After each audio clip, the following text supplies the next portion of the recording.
வங்கதேசத்தில் உடனடியாக பொது தேர்தல் நடத்த வேண்டும். தேர்ந்தெடுக்கப்படாத அரசாங்கம் ஒரு நிமிடம் கூட நீடிக்கக்கூடாது என ஷேக் ஹசீனாவின் மகன் கருத்து.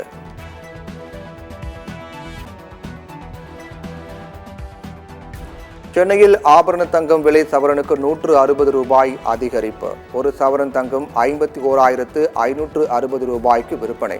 இறங்கு முகத்தில் இருந்த தங்கம் விலை 3வது நாளாக உயர்ந்தது.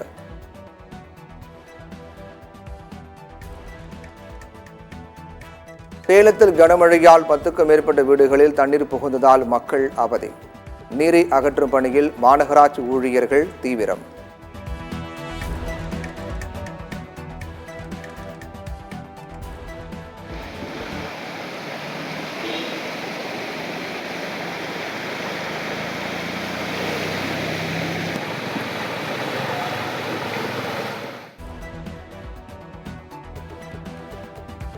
ஜப்பானில் அடுத்தடுத்து சக்தி வாய்ந்த நிலநடுக்கம் 6.6 என்ற அளவில் பதிவு.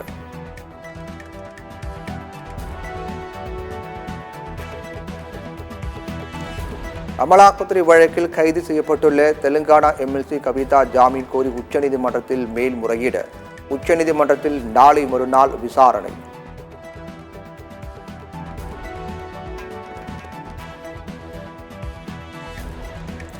8ஆம் வகுப்பு தனித் தேர்வர்களுக்கு ஆகஸ்ட் 12ஆம் தேதி ஹால் டிக்கெட். அரசு தேர்வுகள் இயக்ககம் அறிவிப்பு.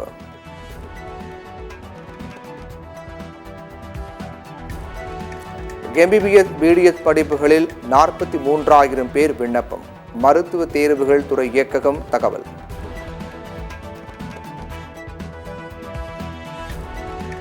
ஜம்மு காஷ்மீர் நிலச்சரிவினால் ரஜோரி சாலை முற்றிலும் சேதம். உருகுலைந்த சாலை சீரமைக்கும் பணி தீவிரம்.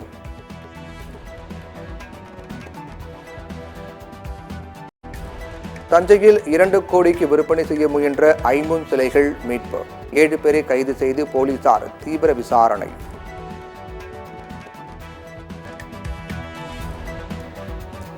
வேர்களை தேடி திட்டத்தின் கீழ் 15 நாடுகளைச் சேர்ந்த 100 வெளிநாட்டு தமிழர்கள் நெல்லை வருகை.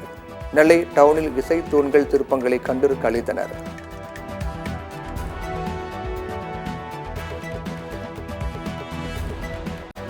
சென்னையில் நடைபெறும் ஃபார்முலா 4 கார் பந்தயத்துக்கு எதிராக உச்சநீதிமன்றத்தில் அதிமுக வழக்கு.